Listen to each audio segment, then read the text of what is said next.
Bem, pessoal, então voltamos para a segunda parte da nossa aula. Hoje é um dia muito importante, hoje é o Dia das Mulheres. Queria desejar os parabéns para vocês. Então, voltamos para a segunda parte de nossa aula. Eu estava falando dos 5 poluentes, dos 5 principais poluentes do ar. Então, desses 5 poluentes, 2 são oxiácidos, certo? Então, esses oxiácidos, quando a gente fala também em poluentes secundários, né? Então a gente tem 2 oxiácidos, a gente tem o trióxido de enxofre, né, lembra que o enxofre está na família 6A, e o dióxido de nitrogênio está na família 4A. Então você imagina que esses oxiácidos, como o próprio nome já diz, oxiácidos, lembra que o oxiácido é quando você tem oxigênio ligado ao não metal, né? Os não metais estão ali na família 4A, a família 7A. Então você imagina que o trióxido de enxofre, por exemplo, ele reage com a água para formar um ácido forte, que é o ácido sulfúrico. Por sua vez, o dióxido de nitrogênio é a mesma coisa. Ele reage com a água.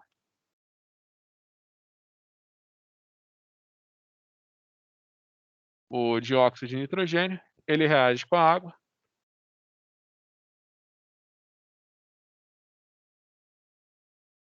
para formar o ácido nítrico.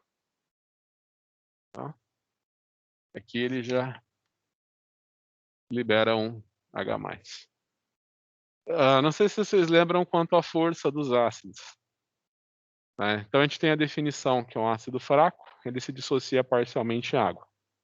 Todos os ácidos orgânicos são fracos, por exemplo, o ácido acético. Então, ó, você tem o ácido acético, que é o ácido do vinagre. Você imagina que o ácido acético, se você pegar uma solução de ácido acético, apenas 0,5% do ácido acético vai estar dissociado como acetato e H+. Quando a gente fala se você pega um ácido forte como o ácido nítrico, imagina que uma solução de ácido nítrico, todo o ácido nítrico está dissociado como H+ e nitrato. Então, se você tem uma solução de ácido nítrico, que é um ácido forte, todo ele está dissociado como H+ e nitrato. Se você tem um ácido sulfúrico, por exemplo, todo o ácido sulfúrico vai estar associado como H+ e sulfato. Então, assim, você só tem que lembrar que quanto menos oxigênio um ácido tem, mais fraco ele é. Então, você imagina que o ácido sulfúrico, ele é um ácido forte. Você imagina que o ácido sulfuroso, ele tem um oxigênio a menos, ele é um ácido fraco. Então, você pode imaginar que quando você tem, vou fazer o processo completo aqui.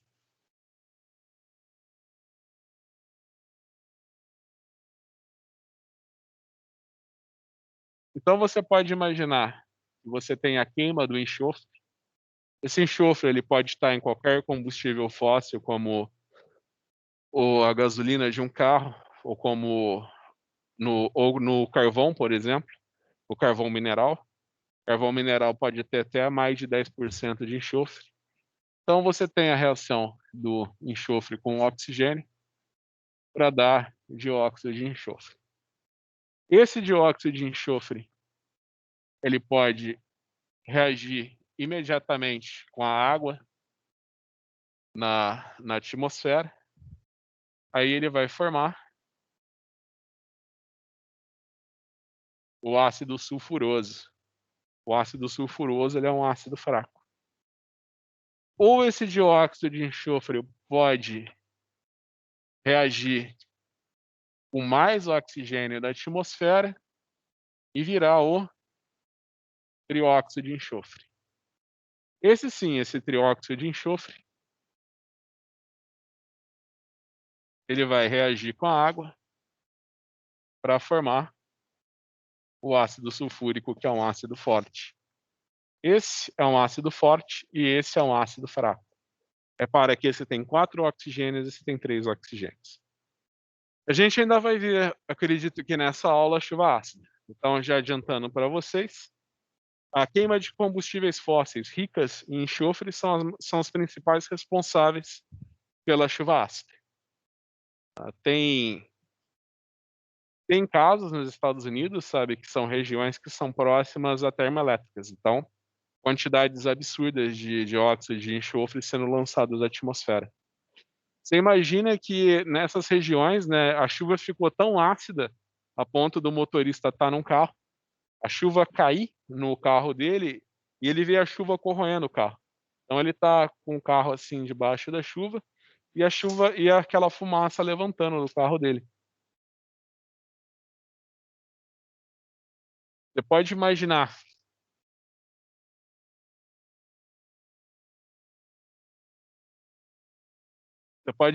que muitos metais eles se dissolvem em meio ácido.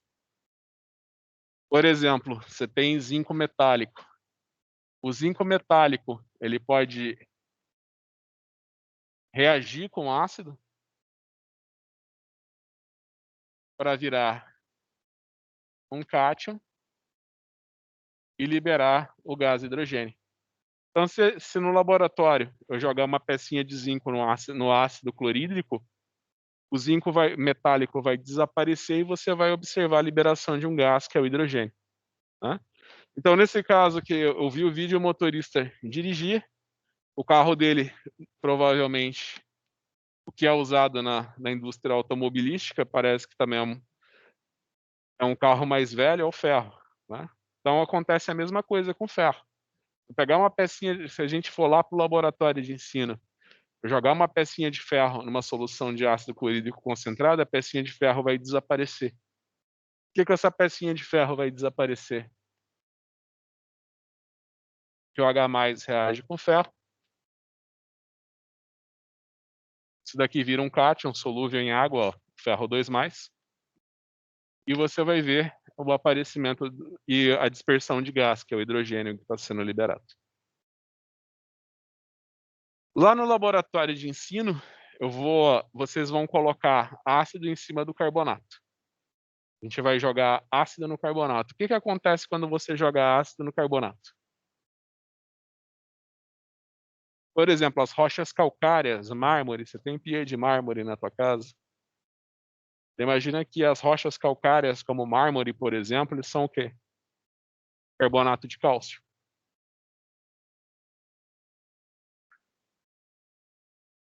O carbonato, quando ele reage com ácidos, ele vira dióxido de carbono e água. Sabe, o limão é ácido. Se você deixa o limão na pia, ele vai da tua pia de mármore, ele marca a pia. O que aconteceu? Essa reação aqui. Se você pegar um ácido clorídrico concentrado, igual eu tenho no laboratório, e jogar em cima de uma pia de mármore, você dissolve a pia inteirinha. Por causa dessa reação, carbonato mais H+ dá CO2. Então você imagina que, por exemplo, essa chuva ácida, ela consegue dissolver carro, ela consegue dissolver estátuas, e tanto de metal, de ferro, quanto de mármore.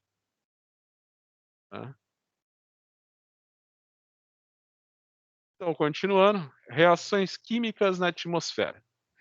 Na atmosfera, as espécies químicas chamadas de radicais livres são muitas vezes formadas... Alô? Vocês estão me escutando? Professor, uma dúvida. Oi? Uma dúvida. Sim. No caso que o senhor falou dessas chuvas ácidas aí, se elas caírem sobre o oceano, pode deixar ele mais ácido? Tem alguma influência com o que você está falando no começo da aula? Não, com certeza, isso daí, a pergunta é se essa chuva ácida também pode afetar o pH dos oceanos, né? Não, com certeza, você imagina que todo esse dióxido de enxofre que vai para a atmosfera, ele vai retornar para os corpos hídricos como ácido sulfúrico, que com certeza vai aumentar o pH, né?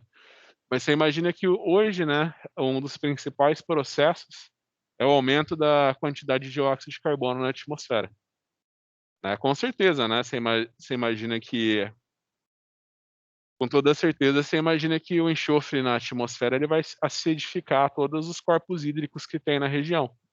Tá? Eles até fizeram estudos nessa região que eu falei, que é perto de uma termoelétrica, não tinha mais peixe no lago, né? Porque a água ficou tão ácida que já não era, muitas espécies de peixe não conseguiam sobreviver, né?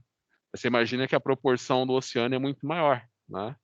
Eu falei para vocês no começo da aula que 0,6% da água na superfície terrestre é água doce, rios e lagos.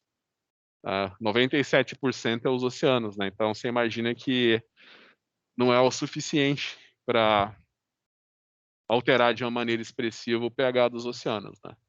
O principal causador da acidificação dos oceanos é o dióxido de enxofre na atmosfera terrestre, né? Você imagina que a concentração de dióxido de enxofre na atmosfera terrestre vem crescendo gradualmente nos últimos anos, né?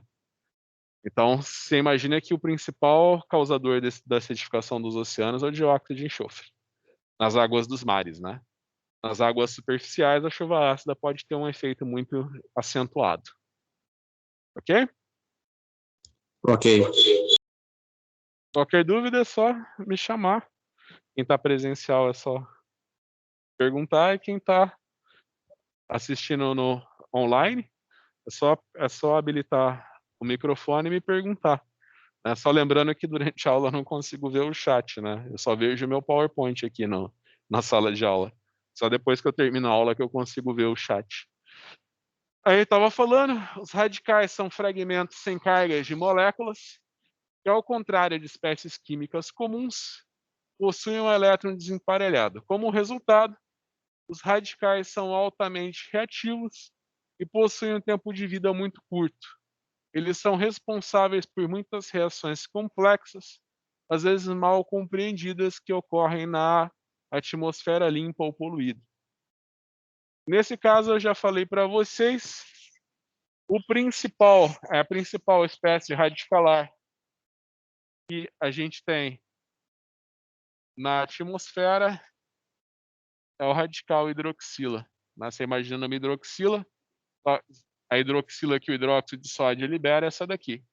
Imagina que a hidroxila que a gente está falando, que é radicalar, ela só tem um elétron.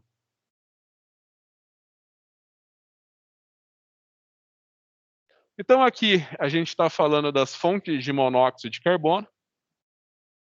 Como eu já mostrei para vocês no quadro, quando a gente queima um combustível fóssil, a gente espera que ele vai ser um hidrocarboneto, por exemplo, né, que só tem ligação carbono, carbono, carbono, hidrogênio. Aqui no caso a gente tem o exemplo do octano. Quando você queima o octano, você espera que você só vai gerar água e dióxido de carbono. Quando a combustão não é completa, né, por causa de alguma ineficiência do motor ou problema, você a queima do carbono, a queima da substância orgânica não é completa. Aí você gera o monóxido de carbono.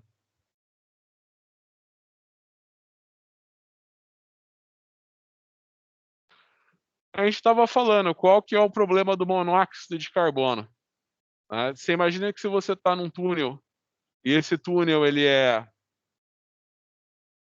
fechado, né? Acontece muito, né, em grandes cidades que têm grandes túneis, né? Você imagina que durante os horários de rush, né, fica todo o trânsito parado dentro dos túneis e a combustão incompleta do combustível no automóvel gera monóxido de carbono. O monóxido de carbono, ele é um gás que não tem cheiro e também não tem cor.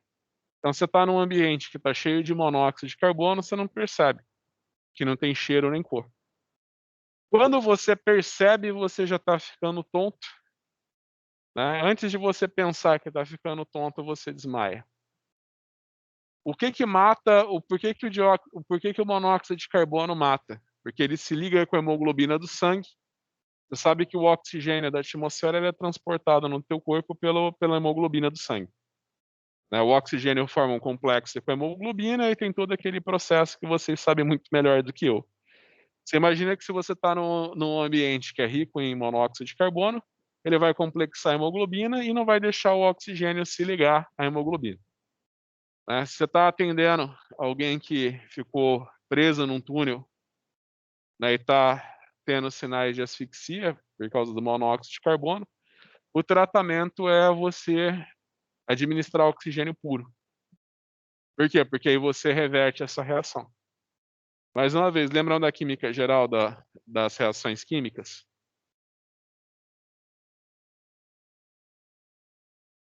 Tem aquela parte do equilíbrio químico, lembra?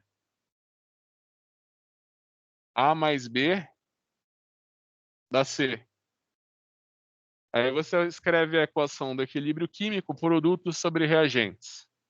Então você tem C dividido por AB e vai dar a constante de equilíbrio. Você imagina que se eu quero deslocar essa reação dos reagentes para os produtos, eu coloco mais reagente. Ou eu tiro os produtos.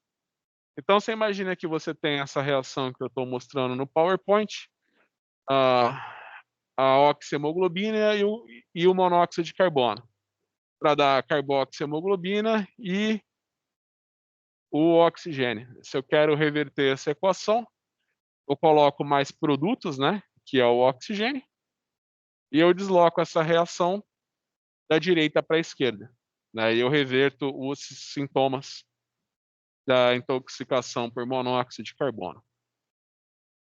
A gente está falando que os sintomas de envenenamento por monóxido de carbono são os mesmos que os da ausência de oxigênio. Cefaleia, dor de cabeça, tontura, dificuldade de raciocínio, sonolência, lentidão dos reflexos, insuficiência respiratória e, por fim, perda da consciência e morte. A exposição prolongada a níveis baixos de monóxido de carbono pode ser prejudicial. O perigo do monóxido de carbono é agravado pelo fato de ser um gás incolor, insípido e inodoro.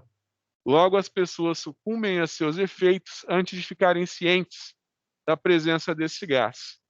Em ruas movimentadas da cidade, a concentração de monóxido de carbono pode chegar a 50 ppmv, valor que pode ser ainda maior em garagens subterrâneas e engarrafamentos. Aqui a gente tem os óxidos de nitrogênio. Eu já coloquei na lousa várias vezes essa reação. Mais uma vez, a primeira reação que está sendo mostrada no PowerPoint é o quê? O nitrogênio reagindo com o oxigênio para dar o monóxido de nitrogênio. Mais uma vez, essa reação é difícil de acontecer, por quê? Porque você tem que romper a tripla ligação que tem no nitrogênio. Então, essa reação acontece em condições muito especiais, como no motor, onde você tem alta temperatura e pressão, e na atmosfera através de descargas elétricas. O monóxido de nitrogênio, ele reage quase que imediatamente com o oxigênio da atmosfera. Afinal de contas, o monóxido de nitrogênio é uma espécie que tem um elétron desemparelhado para dar o dióxido de nitrogênio. O monóxido de nitrogênio é totalmente incolor, mas o dióxido de nitrogênio ele é castanho. Então, por exemplo, quando a gente coloca uma pecinha de... Uma vez eu vi um colega fazer uma demonstração no ensino médio, e o cobre 2+, o cátion cobre, ele é azul claro. E ele queria demonstrar que você podia dissolver o cobre na presença de um ácido oxidante, que é o ácido nítrico. Então, esse colega, ele enchia um becker de ácido nítrico e jogava uma moedinha dentro. Quando ele jogava a moedinha de cobre dentro do ácido nítrico, um dos processos que acontecia era a liberação do dióxido de nitrogênio. Aí o pessoal via, né? O metal, o cobre metálico, no caso a moeda, virava o cobre, era totalmente dissolvido, né? O cobre metálico virava um cátion, então a moeda desaparecia. E nesse processo você via a liberação de um gás castanho, que é o dióxido de nitrogênio. Né? E o dióxido de nitrogênio, quando ele reage com a água na presença de oxigênio, ele dá o ácido nítrico.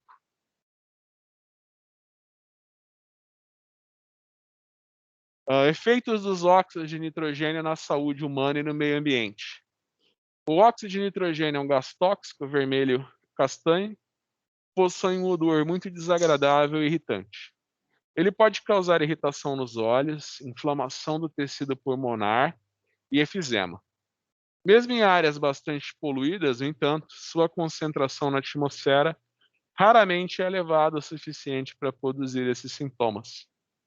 O óxido de nitrogênio, né, os óxidos de nitrogênio, é um grave problema de saúde, devido ao seu papel na formação de poluentes secundários e associação com smog fotoquímico. Né? Você imagina que depois a gente vai ver esse smog, né, o smog fotoquímico, o smog industrial. Né? Você imagina que os óxidos de nitrogênio e de enxofre também têm um papel crucial nessa formação. Né? E também na formação de material particulado, como sulfatos e nitratos. Né? Mas a gente ainda vai ver isso mais à frente na aula de hoje. Compostos orgânicos voláteis. Uma grande variedade de compostos orgânicos voláteis, incluindo muitos hidrocarbonetos, ingressam na atmosfera a partir de fontes naturais antropogênicas.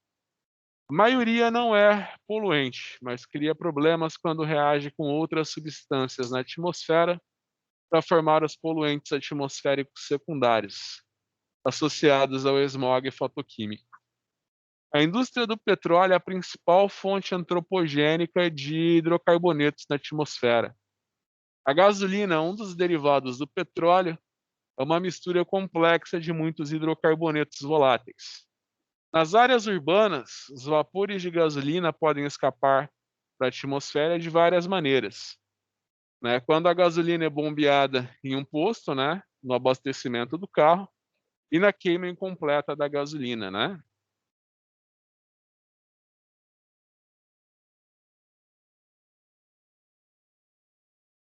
Então, aqui eu estou mostrando um exemplo. Aqui você tem um motor de 4 tempos, que é o motor que você tem no teu carro, e aqui você tem um motor de 2 tempos. Você imagina que o motor de 4 tempos ele vem sendo aperfeiçoado desde quando começou a indústria automobilística. Então você imagina que os motores dos carros de hoje, eles vêm sofrendo alterações, e vêm sendo continuamente melhorados, né? De quando começou a indústria automobilística. Ele é chamado de motor de 4 tempos porque, obviamente, ele tem 4 tempos. Nessa figura eu estou mostrando os 4 tempos do motor para vocês. Você tem a admissão do combustível, você tem a compressão do combustível, né? Você imagina então que a admissão do combustível ele entra no motor, né? Aí ele é comprimido, na sequência ele é detonado e nesse processo que ele é detonado, logo depois vem a exaustão dos vapores, né? Então você imagina que ele é relativamente muito mais eficiente do que ele é mais complexo e mais eficiente que o motor de 2 tempos. Então você imagina que o motor de 4 tempos é o que a gente tem em todos os veículos automotores e a gente tem um motor de 2 tempos, né? O motor de 2 tempos que é o que é usado na serra elétrica, nos cortadores de grama. Como eu já tinha falado anteriormente para vocês, o motor de 4 tempos ele é muito mais complexo e eficiente. Por ele ser mais complexo, o motor de 4 tempos, que é esse daqui, que é o motor do teu carro, ele é mais caro e mais pesado. Aqui não acontece muito no Brasil, aqui eu só vejo o pessoal cortando grama na prefeitura mesmo, né, só vejo o pessoal da prefeitura cortando grama. Mas tem países como os Estados Unidos que todo um americano tem um cortador de grama, né. Então você imagina que todos esses motores de 2 tempos, né, cortador de grama, serra elétrica, eles desperdiçam muito combustível, né, metade do combustível que está sendo admitido, eles jogam para fora, eles não queimam, né, ele é desperdiçado, tá. E você imagina que o motor de 2 tempos, ele praticamente não sofreu muitas alterações nos últimos 50 anos, né.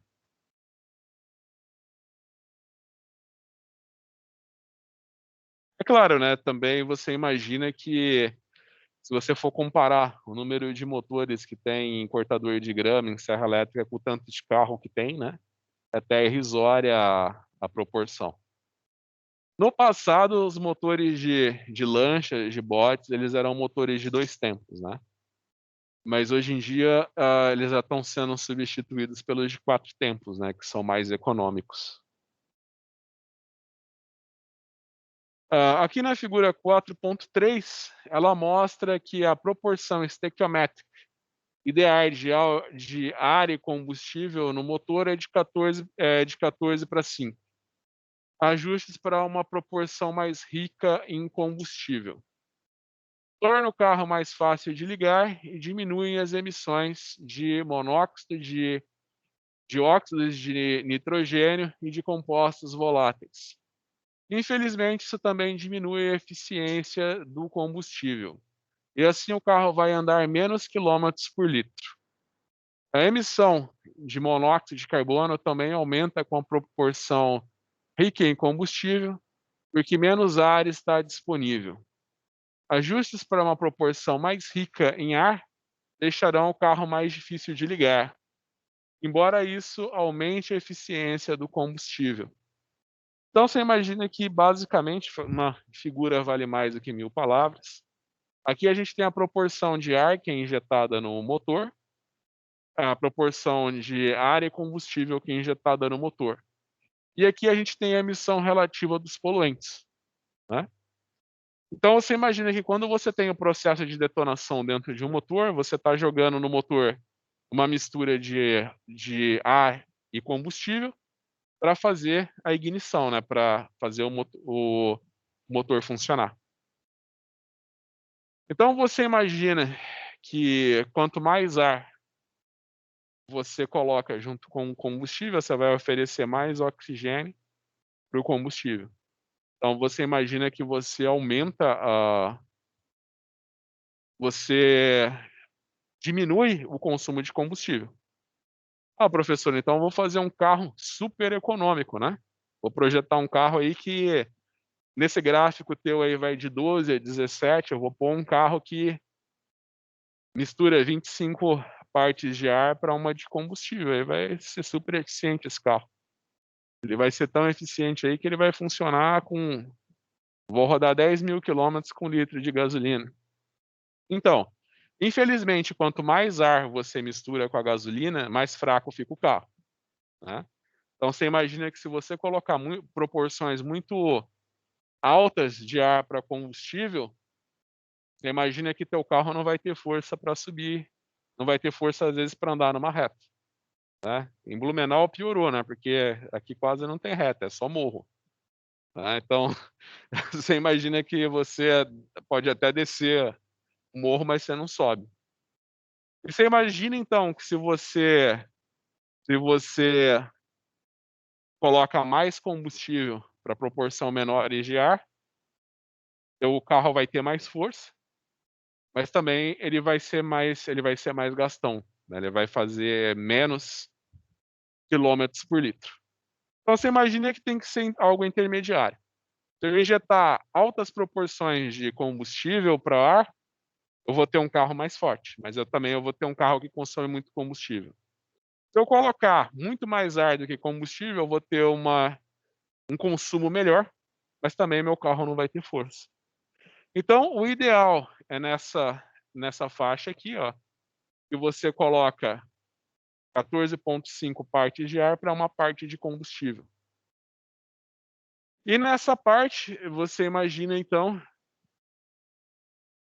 você imagina que o teu motor, mesmo nessa taxa de compressão, uma parte dos teus hidrocarbonetos não vão ser queimados. Mesmo assim, uma parte do teu combustível não vai sofrer a combustão completa, ou seja, ele não vai ser totalmente convertido em dióxido de carbono. Ele vai ser convertido também em monóxido de carbono. E mesmo assim, você ainda vai ter condições que favorecem a formação do óxido de nitrogênio. Tá?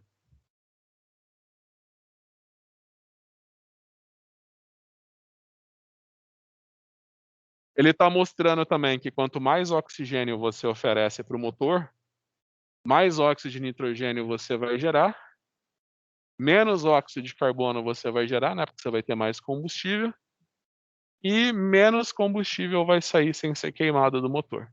Tá?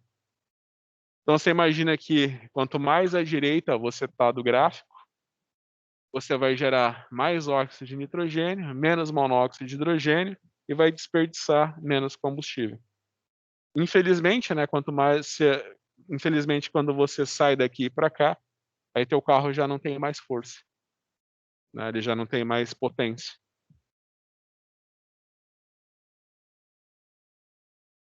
Poluentes de automóveis e conversor catalítico, né?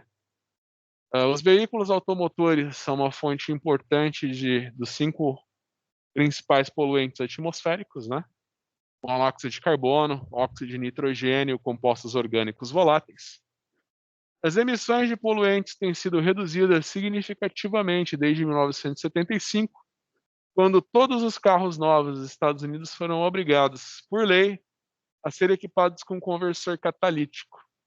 Então, você imagina que no escapamento do carro você tem um conversor catalítico que vai tentar retirar esses poluentes do vapor, dos gases de exaustão do teu carro. Tá? Então, você imagina que nesse conversor catalítico vai ficar retido o monóxido de carbono, os óxidos de nitrogênio, os óxidos de enxofre.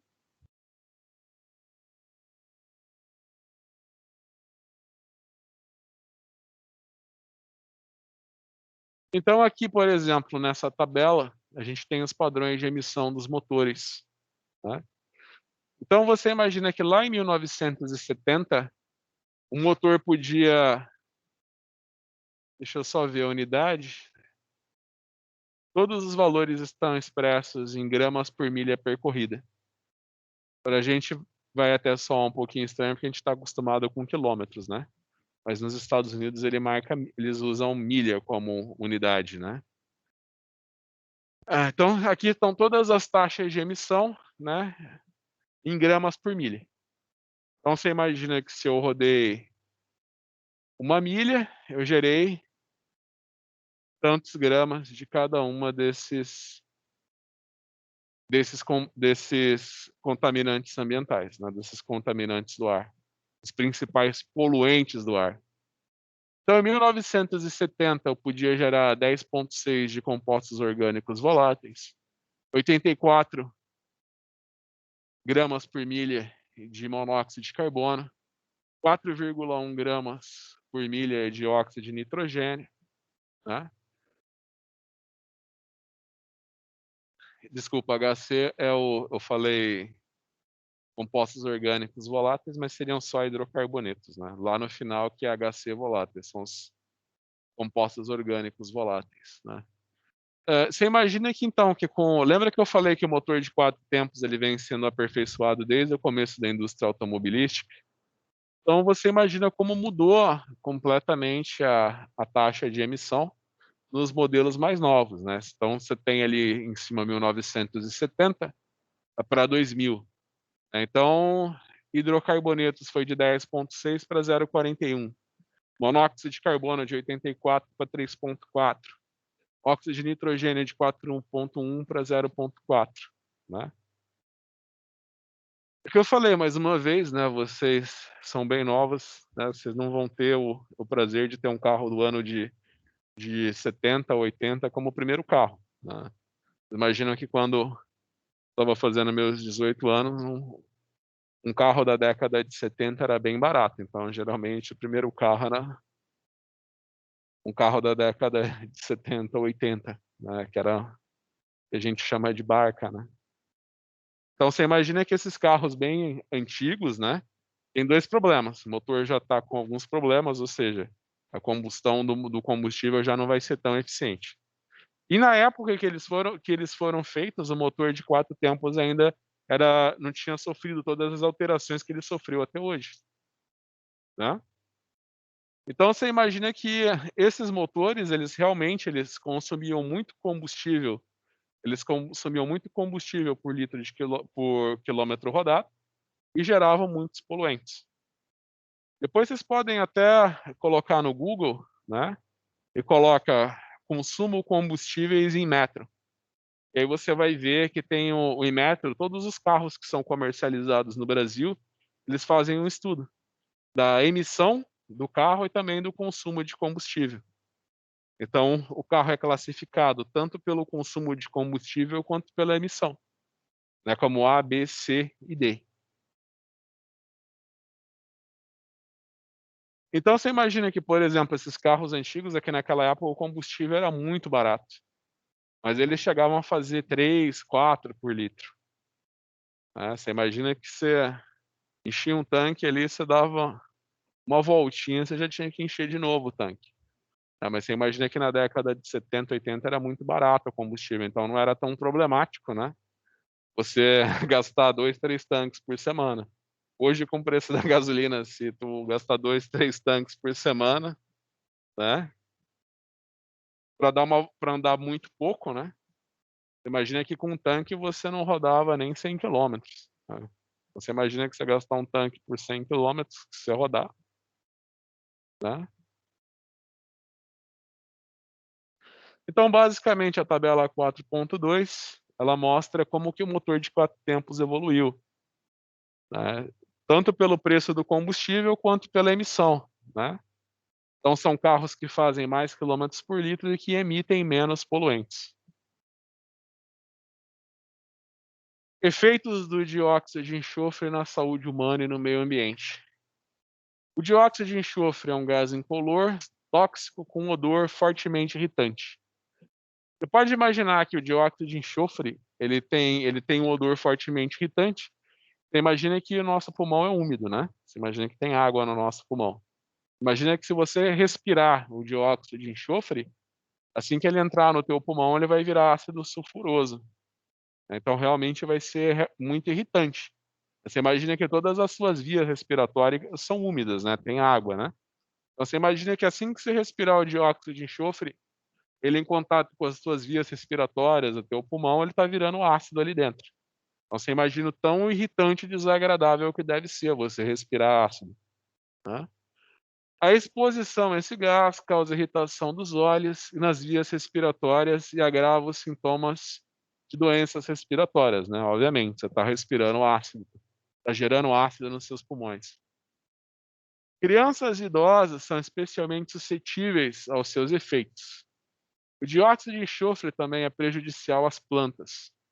Culturas como cevada, alfafa, algodão e trigo são particularmente propensas a serem afetadas negativamente. Em Ontário, no Canadá, chaminés altas, com mais de 350 metros de altura, são utilizadas para proteger a agricultura local e liberar o dióxido de enxofre. Infelizmente, isso produz um problema em outro lugar. As emissões de dióxido de enxofre na América do Norte foram detectadas em lugares tão distantes como a Groenlândia. Tá?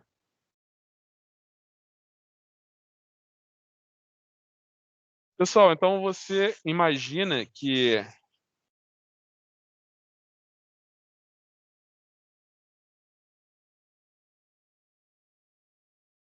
você imagina que todos os imagina que o dióxido de enxofre, né, ele tem a propriedade de reagir com a água e virar o ácido sulfuroso. Então você imagina que ele vai ser um gás fortemente irritante. Você imagina que eu uso como exemplo o cloro. Sabem qual que foi a primeira arma química que foi utilizada na história da humanidade? Gás cloro. Se você for pensar, você imagina o quê? Que, por exemplo, qual que seria a massa molecular do nitrogênio?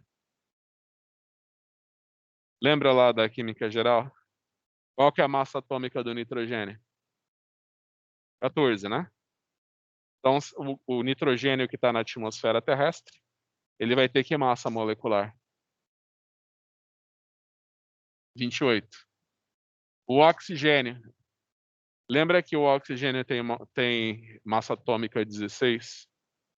Então, a massa atômica do oxigênio vai ser 32. Lembra que a unidade é grama-mol.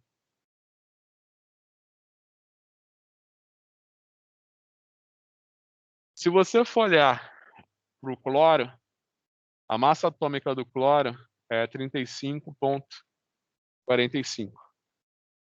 Então, você imagina que o cloro ele vai ter massa 70,9 grama-mol. A atmosfera terrestre a atmosfera terrestre não é feita por esses dois principais gases. Então você imagina que o gás cloro ele acaba sendo mais denso do que os gases da atmosfera terrestre. Então você imagina que quando ele é liberado, é muito difícil ele subir para regiões mais altas da atmosfera. Então se você libera o gás cloro, ele vai ficar pairando sobre o terreno. Aí você imagina que o gás cloro ele é um oxidante forte. Então você imagina que se o gás cloro entrar em contato com a tua pele, ou você respirar ele entrar em contato com os seus pulmões, ele é um agente oxidante. Você imagina que ele vai oxidar sua pele, seus pulmões, suas vias respiratórias,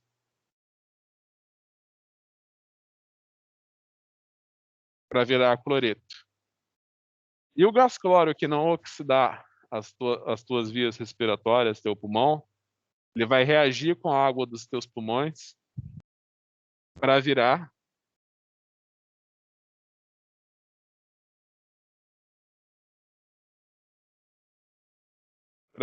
ácido clorídrico e ácido hipocloroso.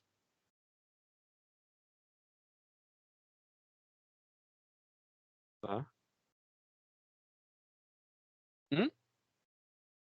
Sim. Você imagina que todos os soldados que eles foram atacados com gás cloro, né? O, eles tiveram problemas respiratórios, né? Que eles ficaram inválidos até o final da vida, ou eles ficaram cegos. Você imagina que você está no meio de uma nuvem de gás cloro, né? O cloro em si, ele reage com a água do teu olho e vira um ácido. E ele também oxida. Né? Você imagina que o olho é úmido, né? Então ele reage com a água dos olhos, né? Ele oxida e vira um ácido em contato com o olho, o que cega. E o que você respira vai oxidar todas essas vias respiratórias e também virar um ácido dentro dos teus pulmões. Né? Que ou vai te matar, ou vai te deixar inválido para sempre. Né? Pode imaginar que o pulmão é muito sensível, né? Vocês que são da área de saúde, né? Lembra daquele caso da Boate Kiss que teve em Santa Maria, né? Teve gente que respirou muita fumaça, estava bem, mas de repente aquilo afetou o pulmão dele, ele veio morrer dias depois, né? Imagina que o pulmão é muito sensível.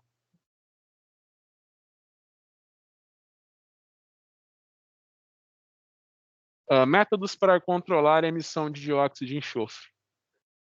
Como resultado da Lei do Ar Limpo de 1960 e das emendas introduzidas em 1990, as usinas de energia elétrica movidas a carvão foram obrigadas a fazer reduções significativas nas suas emissões de dióxido de enxofre. As reduções podem ser obtidas de duas maneiras, né? O enxofre pode ser retirado do carvão, ou o dióxido de enxofre gerado no processo de queima, ele pode ser retirado, né? Você imagina que, é claro, né, a segunda abordagem é a mais simples. Tem toda uma história aqui, né, que o carvão da costa oeste era muito rico em enxofre. O carvão da costa leste tinha uma porcentagem de enxofre muito menor. Aí você imagina que essas regiões, né, que queimavam o carvão que vinha da costa oeste, sofriam com muitas chuvas ácidas, né, por causa da liberação do dióxido de enxofre. Aí foram falar assim: ah, tá, então não vamos tirar mais o carvão daqui. Aí tem todo aquele problema social, né? Você tem diversas famílias que vivem numa região e vivem da extração do carvão. Aí não vai mais poder tirar o carvão daqui porque ele é muito rico em enxofre. Vai gerar, se a gente queimar ele, vai gerar muito dióxido de enxofre. Outro problema: existem processos hoje que são muito eficientes para transformar o dióxido de enxofre em gesso. Só que esse processo ele não pode ser implementado em plantas antigas, né? Então você tinha dois problemas: você tinha plantas industriais antigas que dificultavam você retirar o dióxido de enxofre da fumaça da queima, e também você tinha uma população que dependia da mineração do carvão, né? Então eles criaram uma lei que você podia vender cotas. Então, por exemplo, tu é dono de uma fábrica moderna que está na costa leste. Então você queima um carvão que tem quantidade de enxofre muito baixa e a tua planta é nova e você consegue retirar, mesmo que seja um carvão que tem altas concentrações de enxofre, você consegue utilizar um processo que vai retirar a maior parte do dióxido de enxofre liberado. Então, tu que é dona dessa planta que emite bem abaixo do que a lei permite, você pode vender tuas cotas para mim, né? Então eu libero muito mais dióxido de enxofre do que eu poderia liberar, mas você emite muito menos do que poderia. Então você vende as suas cotas para mim, né? Então essa lei de cotas ela vem funcionando há muito tempo, né? Por exemplo, fazendo uma analogia, né? Aqui no Brasil tem aquela preservação ambiental. Então toda vez que você tem uma terra, você não pode desmatar mais que 75%. Aí tem fazendeiro que compra uma terra num estado e outra terra em outro estado que é mais barato.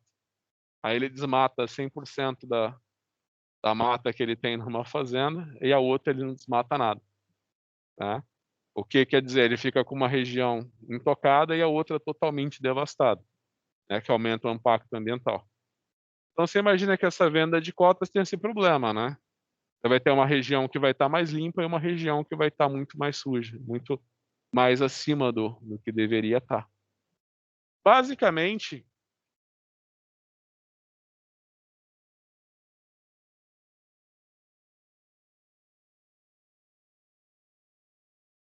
o gesso que a gente usa na construção civil, né, o gesso que é utilizado na construção civil, ele é o sulfato de cálcio hidratado.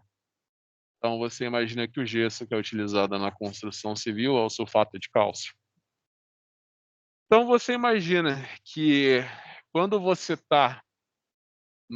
quando você quer eliminar o dióxido de enxofre que está saindo da chaminés numa termoelétrica, você vai fazer esse dióxido de enxofre reagir com mais oxigênio para você transformar ele em trióxido de enxofre. Esse trióxido de enxofre, esse trióxido de enxofre, você vai reagir com a água na presença de rochas calcárias, né? Que vai te dar que vai te dar o cálcio. Então isso daqui vai virar ácido sulfúrico.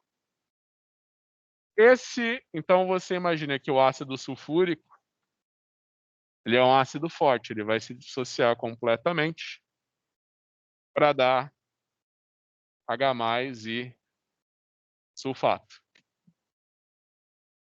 Você imagina que as rochas calcárias que você vai borbulhar essa solução que está saindo do processo termoelétrico, o que vai acontecer? Você tem aqui a rocha calcária, ela vai reagir com ácido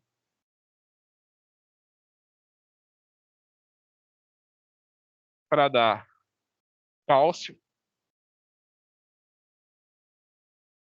CO2 e água. Então você imagina que a rocha calcária vai se dissolver nesse meio ácido, né, e vai liberar o cálcio, CO2 e água. Esse cálcio vai reagir com sulfato.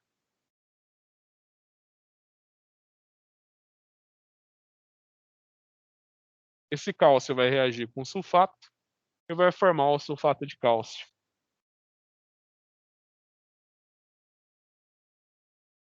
Que é o gesso. Né? Você imagina que tem algumas regiões, algumas termoelétricas que vão ter dificuldade até para lidar com tanto gesso, onde estocar e como vender tanto gesso.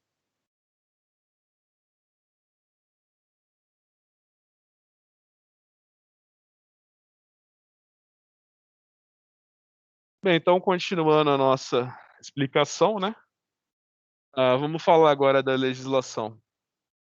A legislação para controlar a emissão de dióxido de enxofre nos Estados Unidos. Antes das emendas de 1990 e a Lei do Ar Limpo, a indústria norte-americana de energia elétrica não estava disposta a tomar medidas para reduzir as suas emissões de dióxido de enxofre. Por causa dos custos envolvidos, a lei exigia que as emissões totais de dióxido de enxofre fossem reduzidas para 10 milhões de toneladas por ano para os 10 anos seguintes. As usinas de energia poderiam atender a essa exigência por meio da instalação de sistema eficiente de lavagem de gases ou mudar para o uso de carvão do oeste dos Estados Unidos, com baixo teor de enxofre. Mudança que poderia implicar a perda de postos de trabalho e de grandes dificuldades econômicas para os mineiros de carvão, com alto teor de enxofre do Vale de Ohio e da Virgínia Ocidental. Tá? Então é o que eu falei, né? Você imagina que todas as decisões também têm um fundo político, econômico e social. Então, basicamente, nesse slide resume o que eu falei, né? Então, você tinha uma usina que poluía muito mais do que poderia e a outra que poluía muito menos que poderia. Então, essa empresa que poluía menos vendia cotas para outra. Né? É aí que eu falei, né? Você resolve um problema social, porque uma termoelétrica, né, que é antiga e usa um carvão com alta porcentagem de enxofre continua a funcionar. Então, o pessoal fica feliz porque mantém seus empregos. Mas, por um outro lado, você tem uma região que está emitindo muito mais dióxido de enxofre do que deveria. Ou seja, você vai expor essa população a uma poluição muito maior, né? No entanto, o pessoal fica feliz porque manteve os empregos. Entre 1983 e 2002, as emissões de dióxido de enxofre pela queima de combustíveis fósseis caíram quase 50% na Europa e 33% nos Estados Unidos. Durante esse mesmo período, no entanto, as emissões nos países em desenvolvimento mais do que dobraram. Espera-se que aumentem ainda mais com o crescimento das populações nesses países e a ampliação de suas indústrias.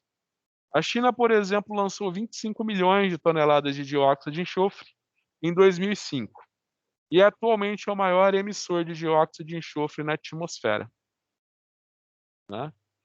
As emissões de dióxido de enxofre na China aumentaram 27% no período de 2000 a 2006.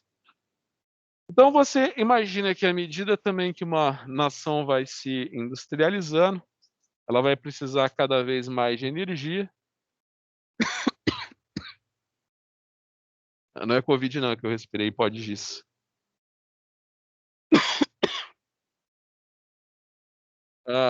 Então você imagina que à medida que uma nação vai se industrializando, ela tem uma necessidade cada vez maior de energia, e muitas vezes, né, a opção mais viável é a queima de combustíveis fósseis, né? Mas uma vez, para nossa sorte aqui no Brasil, a gente sempre pôde recorrer à energia hidrelétrica, né? Embora uma hidrelétrica também cause um impacto ambiental muito alto. Então a gente tem o smog industrial, o material particulado e o dióxido de enxofre podem ser uma combinação mortal, liberados em conjunto para a atmosfera quando o carvão é queimado.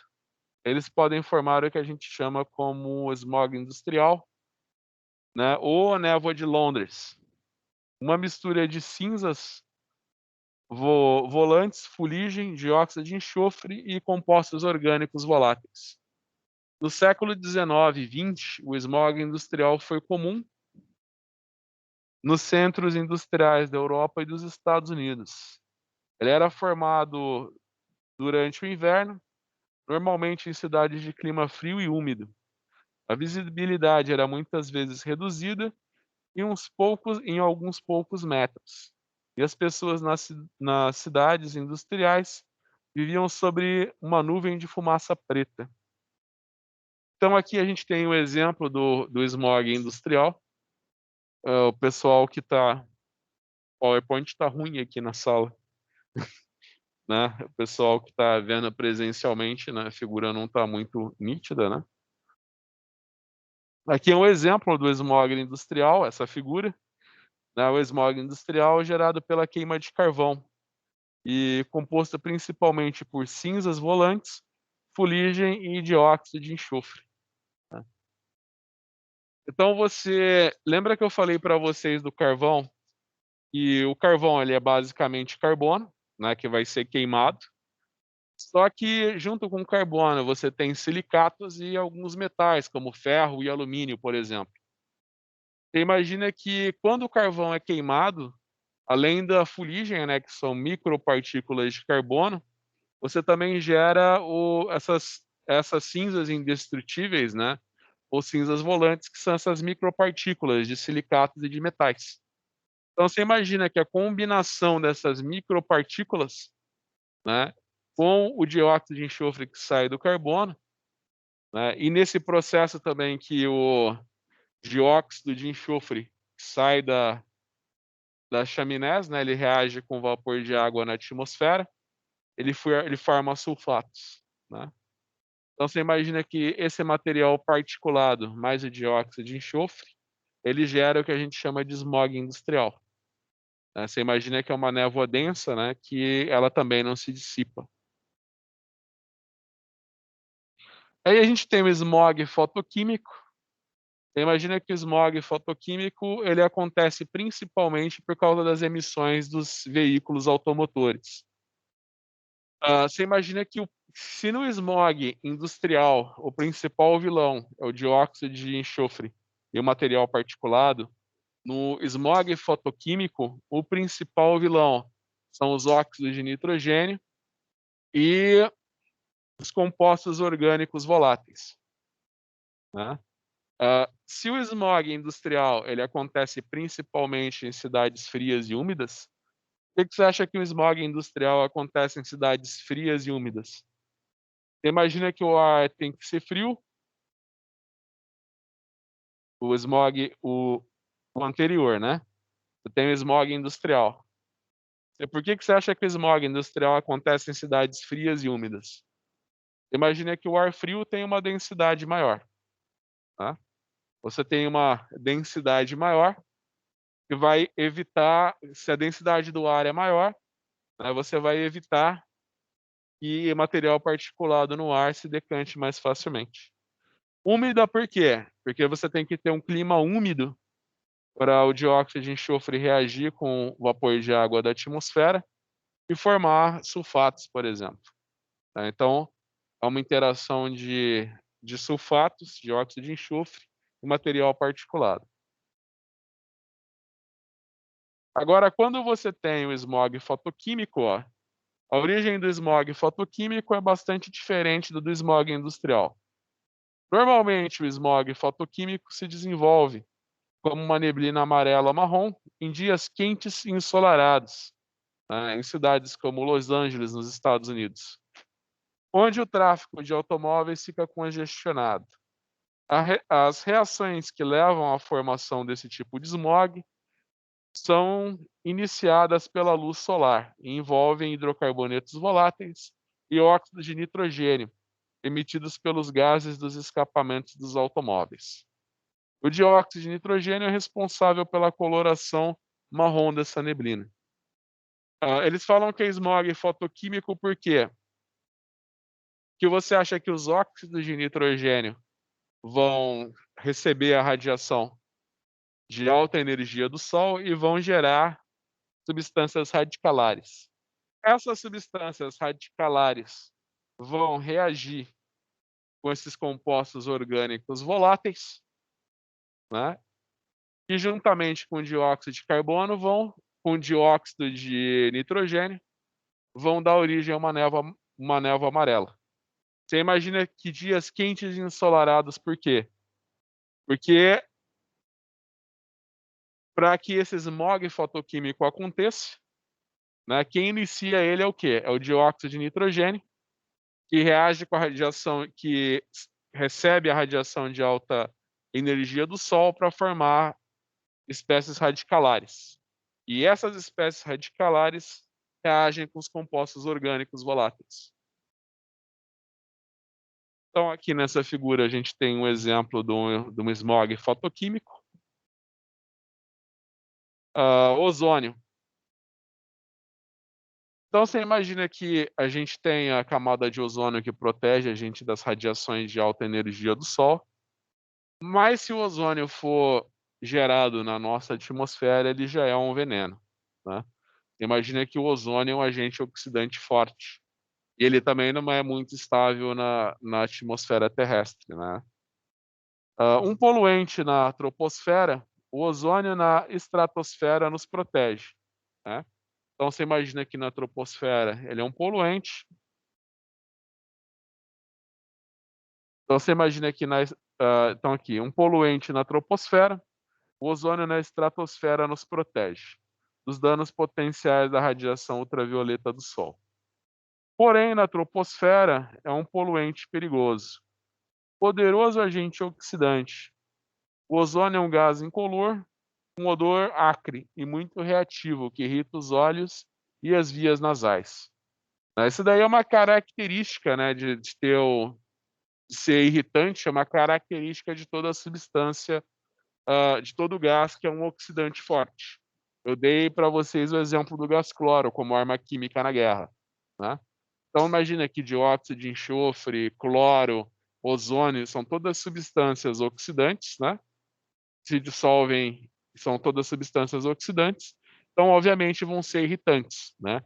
Esse irritante é por causa do quê? Da oxidação das tuas vias respiratórias, quando você respira esses gases.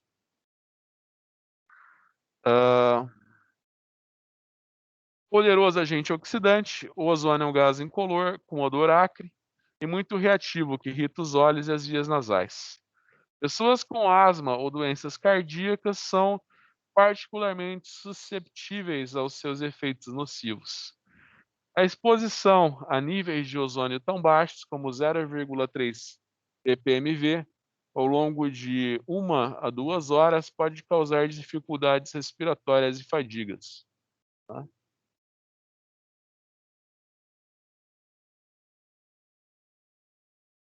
Felizmente, devido ao controle da poluição, hoje esses níveis raramente são alcançados, né?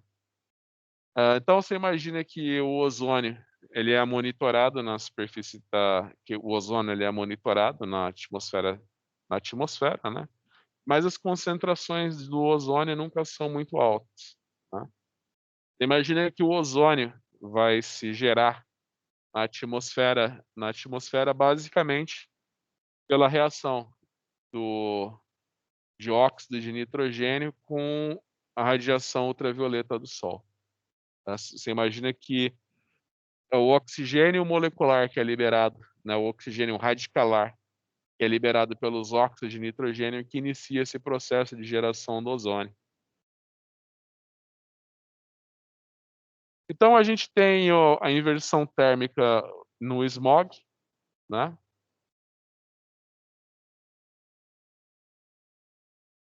A gente tem certas condições meteorológicas e geográficas favorecem a formações de tipos de smog, o industrial fotoquímico. Normalmente, a temperatura do ar na troposfera diminui com o aumento da altitude. Então, assim, basicamente, resumindo o que eu vou falar, você imagina como é que funciona o fluxo do ar na nossa atmosfera. Imagina, então, que o Sol bate na Terra, esquenta a superfície da Terra.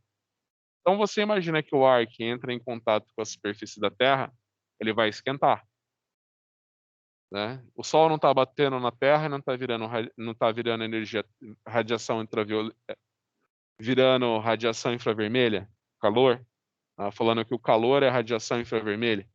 Então, você imagina que esse ar, essa atmosfera que está próxima ao solo, ela vai esquentar. Quando a atmosfera esquenta, o que você acha que acontece com a densidade da atmosfera? Está aquecendo a atmosfera. O que vai acontecer com a densidade dela? Aumenta, né? Quer dizer, diminui. Não, agora até eu me perdi, desculpa, é o final da aula. Ela aumenta, né? Peraí. Não, deu chute até em mim, pessoal, desculpa. A pergunta é a seguinte: quando você aquece a atmosfera, né? Quando você aquece o ar, o que vai acontecer com a densidade?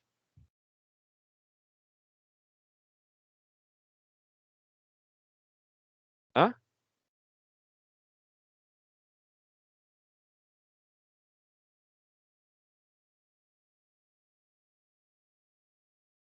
Isso, que o ar é mais denso. Então você imagina que o então você diminui a densidade, né? Você pensar o seguinte, você pensa o seguinte, você tem aqui, deixa eu apagar aqui. Agora até eu me perdi aqui com o cálculo. É porque está no final da aula. Bem, então vamos lá, faz de conta assim, uma você tem aqui um copinho com água. Então você imagina que você tem aqui um copinho com água. Você sabe que a densidade da água, é 1 grama por ml, né? Aí você tem aqui uma pecinha de chumbo. A densidade do chumbo a gente vai colocar como aproximadamente 11 gramas por ml. E você tem aqui uma pecinha de isopor. A pecinha de isopor, você sabe que a densidade dela é aproximadamente 0,6 grama por ml. O que vai acontecer com a pecinha de chumbo se eu jogar ela dentro da água? Ela vai flutuar ou vai para o fundo? Ela vai para o fundo por quê? Porque ela tem uma densidade maior que a da água. A pecinha de isopor, o que vai acontecer com ela? Ela vai flutuar porque ela tem uma densidade menor que a da água. Você imagina então que você está aqui na atmosfera. Está imaginando a atmosfera. Você imagina que essa atmosfera aqui, que está em contato com o solo, ela vai ser mais quente. Se ela ficar mais quente, a densidade dela vai diminuir. Se a densidade dela diminui, o que vai acontecer? Ela vai subir. Então é assim que se renova o ar na superfície terrestre. O ar entra em contato com a superfície quente da Terra e ele aquece. Quando ele aquece, a densidade dele diminui. Quando a densidade dele diminui, a atmosfera sobe. Então você renova a atmosfera terrestre. Então você imagina que nesse caso, você gera uma camada de ar frio acima da cidade. Então você imagina que esse ar que está em contato com a cidade, ele vai até subir, mas quando ele chegar aqui, ele vai encontrar uma camada de ar frio. Quando ele encontra essa camada de ar frio, a densidade dele volta a aumentar. Aí ele desce. Então você imagina que não tem a renovação do ar. Então o ar que está sobre a cidade, ele fica ali, contido, né? Então esse que a gente fala que é o smog causado pela temperatura. É porque o ar que está sobre a superfície terrestre, ele não se renova, né? Você cria uma camada de você cria uma camada de ar quente em cima da superfície. Aí esse ar acaba não subindo. Então você acaba não tendo a renovação do ar. Deixa eu ver que horas são. Deixa eu ficar mais uns 15 minutinhos, então aí a gente termina a aula, tá? Então, vou falar sobre a legislação sobre a poluição atmosférica. A Lei do Ar Limpo dos Estados Unidos de 1970 estabeleceu padrões obrigatórios da qualidade do ar para 5 poluentes: partículas em suspensão, dióxido de enxofre, óxido de carbono, monóxido de carbono, né, óxido de nitrogênio e ozônio.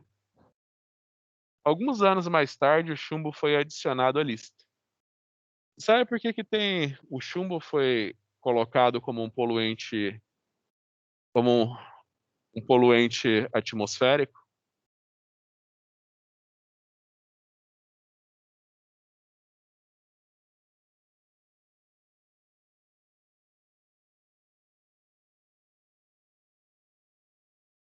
Já ouviu o termo gasolina aditivada? Por que você paga tão caro na gasolina aditivada? O que ela tem de melhor que a gasolina comum?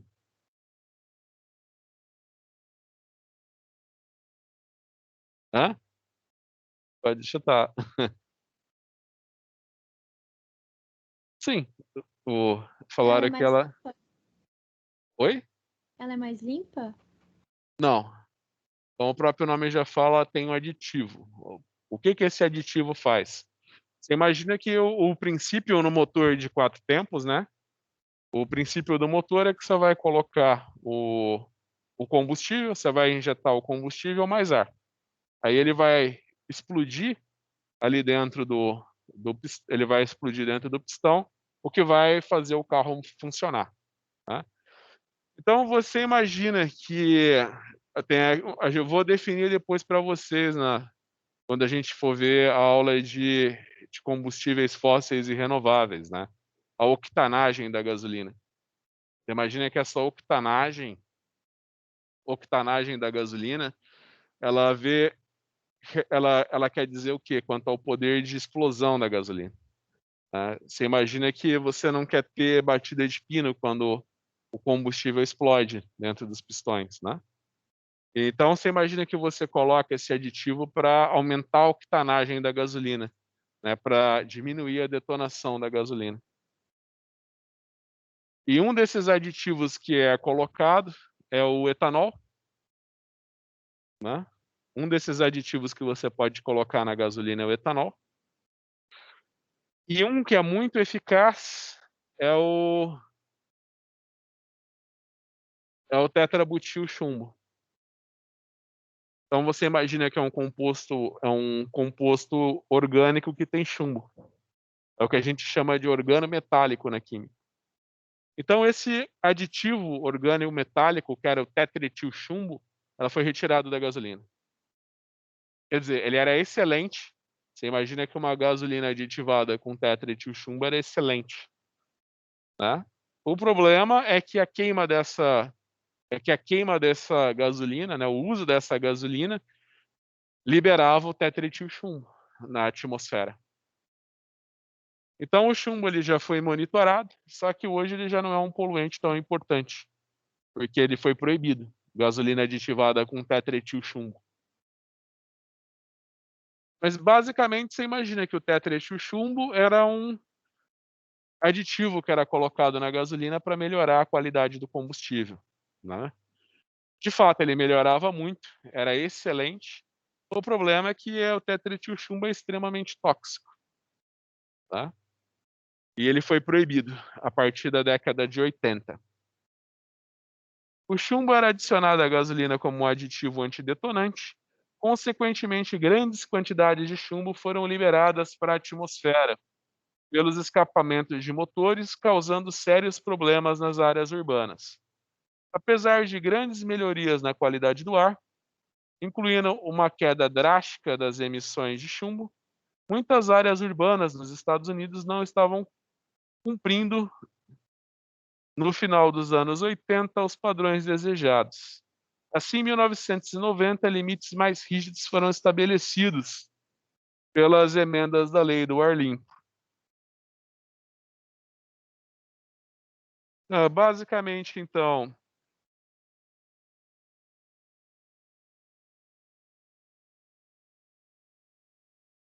aqui a gente tem, nesses slides, a gente tem uma historinha, né?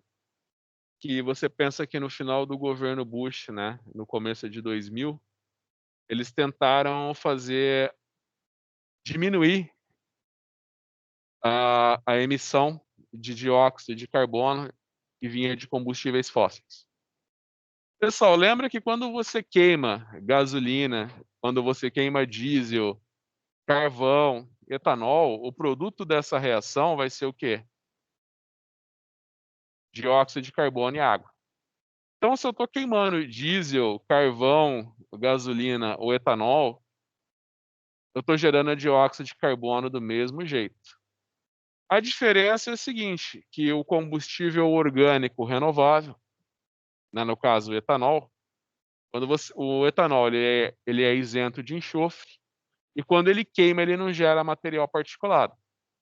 Tá? Então assim, eu vou usar etanol no meu carro. Eu estou salvando o mundo porque eu não estou queimando combustível fóssil, gasolina. Olha, você está gerando dióxido de carbono do mesmo jeito que se você estivesse usando gasolina. A grande vantagem é a não geração de material particulado e de fuligem. Tá? Você tem um carro a diesel aí, você está liberando muito material particulado. No Brasil, o pró-álcool, ele foi introduzido, né, estrategicamente, né, porque o Brasil é um país que tem muito petróleo, mas é petróleo pesado. Né? Eu já falei para vocês da aula passada, né, o petróleo. Você imagina o seguinte, só para vocês terem uma ideia. Se você for do metano até o butano, né, então você tem aqui metano,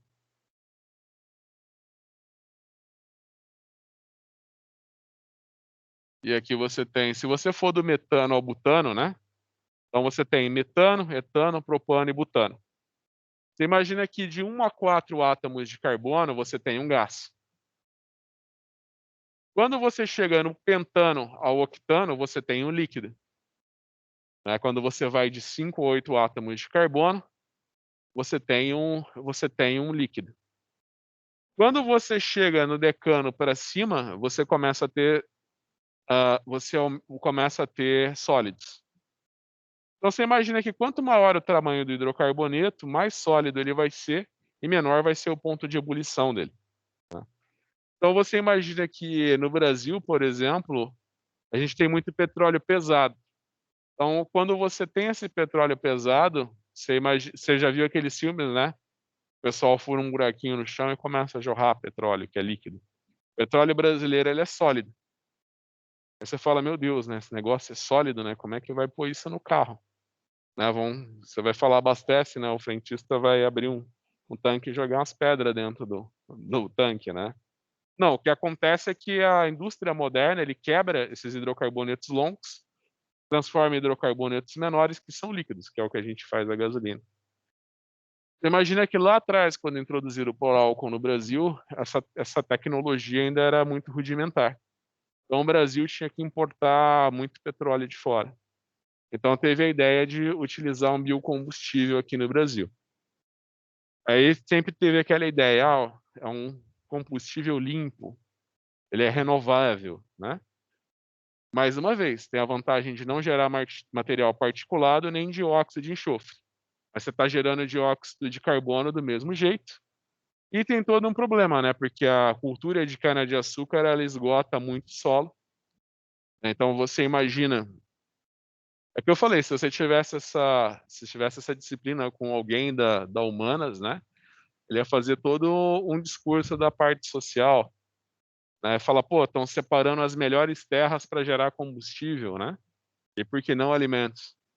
Você imagina que no estado de São Paulo você tem áreas enormes dedicadas à cultura de cana-de-açúcar. Você imagina que a cultura de cana-de-açúcar ela esgota muito solo, né? E ela esgota muito solo, então você é aquela agricultura de altos insumos.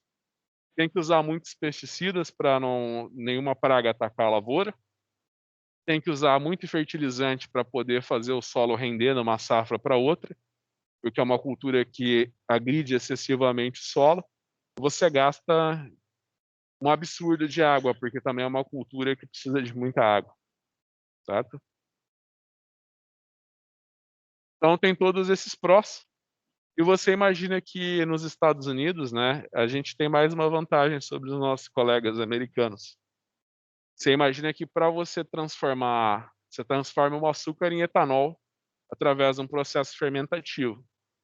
Hoje o pessoal tem aquele etanol de terceira, quarta geração, onde você consegue dissolver o amido para fazer etanol também. Você imagina que lá na década de 90, quando implantaram o pró-álcool aqui no Brasil, né, você fermentava o caldo de cana para fazer o etanol. Então você imagina que você fermentava 200 litros de caldo de cana para tirar 2,5 litros de etanol. E você imagina então que esse etanol que é feito através da fermentação do caldo de cana, está fermentando açúcar para fazer etanol. Obviamente você precisa, o que você está fermentando, você precisa ter muito açúcar. Então você imagina que o único país no mundo que tem uma temperatura boa para cana é o Brasil. Tá bom, vai ter regiões da Índia lá que também são propícias, né? Mas, por exemplo, nos Estados Unidos eles não conseguem ter cultura de cana, então eles têm que fazer o etanol do milho, ou eles têm que fazer o etanol do milho, por exemplo. O teor de açúcar do milho é muito menor. Então, se o processo já é ineficiente com a cana, imagina com o milho, então, né? Bem, enfim, como eles não tiveram, você imagina que hoje no Brasil a gente tem uma proporção de 28% de etanol na gasolina, e nos Estados Unidos eles colocaram o etanol, só que lá numa proporção só de 10%. E como antidetonante também para diminuir, então e também colocaram na gasolina dos Estados Unidos como antidetonante o MTBE, né, que você imagina que ele é um éter. Só que tem esse viés que o MTBE é muito tóxico, né? Então falando aqui, ó, desde 1992, as cidades norte-americanas com emissões inaceitavelmente altas de monóxido de carbono têm sido obrigadas para reduzir essas emissões. A vender gasolina com 2,7% de oxigênio, o que quer dizer uma gasolina que tem pelo menos 10% de etanol, durante os meses de inverno. O teor de oxigênio pode ser aumentado por meio de adição de etanol, metanol, o éter metilterquibutílico, que é o MTBE, metilterquibutil-éter. É o preferido devido à sua maior octanagem, né? Então você imagina que esse éter tem uma octanagem maior do que o etanol quando ele é misturado à gasolina. Como resultado do aumento de seu conteúdo de oxigênio, essa gasolina reformulada, quando queimada, emite menos monóxido de carbono que a gasolina regular. No entanto, o MTBE, um conhecido carcinogênico, animais. Né? Então você imagina que esse MTBE ele é uma substância muito tóxica, ela é carcinogênica. E ela foi detectada em águas subterrâneas em vários estados norte-americanos, após derramamento de gasolina e o vazamento de tanques de armazenamento subterrâneo. Os estados da Califórnia e de Miami começaram a eliminação progressiva do uso de MTBE na gasolina a partir de 1999, né?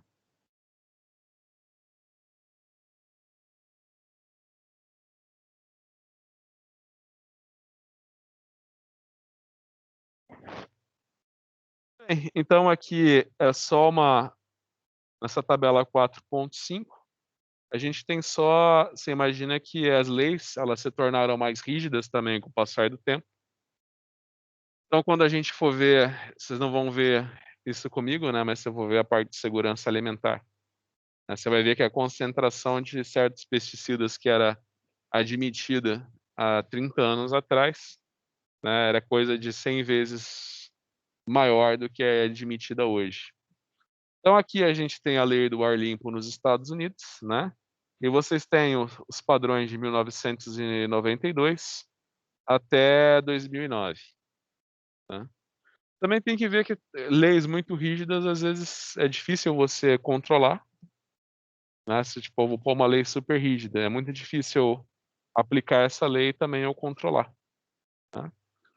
Então, você imagina que de 92 a 2009, né? Imagina que todos os índices, né, de monóxido de carbono, chumbo e dióxido de nitrogênio na atmosfera, né, a lei foi mantida mesmo. Certo? Então, basicamente, a gente termina essa parte dos poluentes atmosféricos na aula de hoje, né? Então, na primeira aula, a gente viu os gases de efeito estufa e um pouquinho da química da troposfera e da estratosfera. Na aula de hoje, a gente viu os poluentes da atmosfera. E na próxima aula, a gente vai começar a falar dos recursos hídricos. Tá? Então, muito obrigado pela presença de vocês. Muito obrigado quem veio assistir minha aula presencialmente. Muito obrigado quem me assistiu online. E eu vejo vocês então na próxima segunda-feira. É meio estranho falar isso, né? Numa segunda, mas eu não vou ver vocês mais, né? Então, boa semana, ótimo final de semana. E até segunda, então. Boa noite.